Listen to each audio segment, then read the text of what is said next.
হাতে কি আপনার? আমরা সাহায্য করবো আপনাকে, একটু বলেন কি, একটু বলেন একটু কি আমরা দেখি, একটু দেখান দেখান কি লিখে যাইলাম এটা কি একটু দেখান, আমরা একটু দেখি, দেখান দেখান।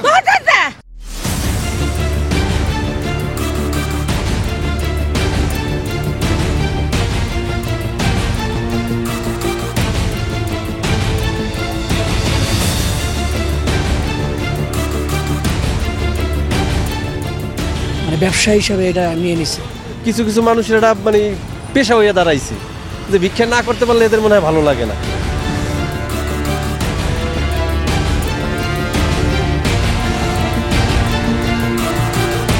সরকারি হাসপাতালের চিকিৎসকের দেয়া ব্যবস্থাপত্র হাতে নিয়ে এভাবে মানুষের দাঁড়ে দাঁড়ে ঘুরছেন এই বয়োবৃদ্ধা।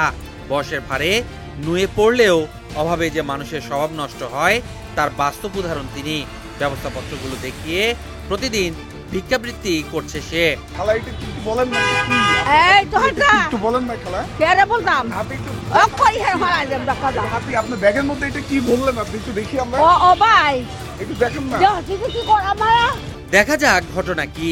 বৃহস্পতিবার দুপুর 11:30টা ঢাকা বিশ্ববিদ্যালয়ের টিসি এলাকায় চিকিৎসকের দেয়া ব্যবস্থাপত্র হাতে নিয়ে এক একবার এক একজনের কাছে সাহায্য চাইছেন তিনি, কিন্তু তার হাতে থাকা ওই কাগজগুলো দেখতে চাইলেই চটে যান তিনি। একটু দেখেন না।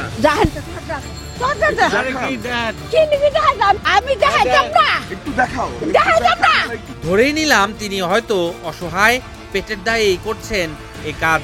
জাস্ট এটা দেখবো, এটা কি দেখেই বাদ দিয়ে দিব সেই। তাহলে তুমি তোমার কাজ করবা, জাস্ট খালি একটু দেখো।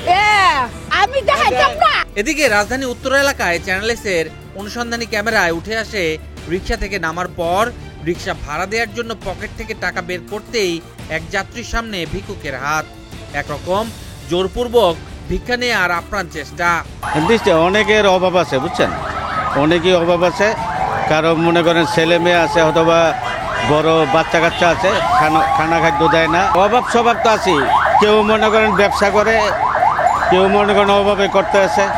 যারা অভাবে পড়ে করছে তাদেরটা তো রাইট আছে যে ওরা যাবে কোথায়, আর যারা ওই আপনার স্বভাবে করছে ওই বিষয়গুলো দেখা দরকার, বা ওদেরকে প্রতিহত করা বা ওদের অন্য দিকে মানে এটা হচ্ছে গিয়ে প্রশাসনিক বলেন আর সরকার বলেন ওই দিকে নজর দেওয়া দরকার, যেন ওরা যেন এই কাজটা না করতে পারে।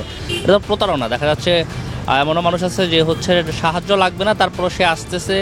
মানুষ, আমি একবার দেখলাম না, এই মানুষটা ভালো, সে সাহায্য নিচ্ছে। পরের বার যদি কেউ আসলেই ক্ষতিগ্রস্ত হয়ে থাকে, জেনুইন যে হচ্ছে পাওয়ার যোগ্য, সে অনেক সময় পায় না।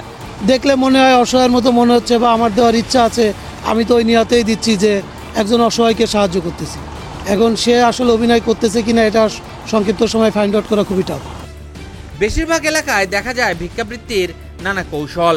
নিজেদের অসহায়ত্বের প্রমাণ দেখিয়ে ভিক্ষাবৃত্তি চালাচ্ছেন বিভিন্ন পন্থায়।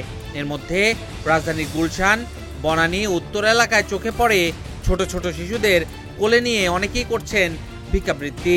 আমার বাচ্চা, এটা আমার বাচ্চা দুধ খাইতেছে। কেন আমার বাচ্চা হবে না? এটা আমার করতেছে। আমার মনে এরা তো এরা যে কোনো একটা শাস্তি দেওয়া যাতে এরা না নামে পরবর্তীতে, কারণ এরা নামলে তো আমরা পাই না। এমনও দেখা গেছে এরা আগে আগে জায়গায় গায়ে তোরা ফৌজ আমরা গেলে তোমরা তো সুস্থ লোক, যারা প্রতিনিধি তো আগে আগে জায়গায়, আর যারা লক্ষ্য করে এরা দিতে আছে যে এর পায়ের সময় সেরে দেওয়ার যোগ্য। যদিও রাজধানীর গুরুত্বপূর্ণ অধিকাংশ এলাকাতে ভিক্ষুক মুক্ত সাইনবোর্ড সাঁটানো থাকলেও তার নিচেই চলছে ভিক্ষাবৃত্তি। মাঝে মধ্যে আধিপত্য বিস্তারে চলে মারামারিও।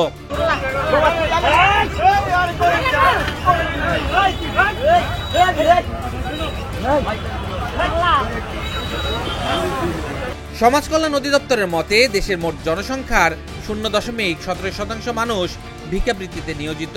এর মধ্যে 50,000-এরও বেশি পেশাদার ভিক্ষুক রয়েছে রাজধানীতেই। আর এই সকল ভিক্ষুকদের উৎপাত কমাতে প্রতিনিয়ত অভিযান পরিচালনা করে সমাজসেবা অধিদপ্তর।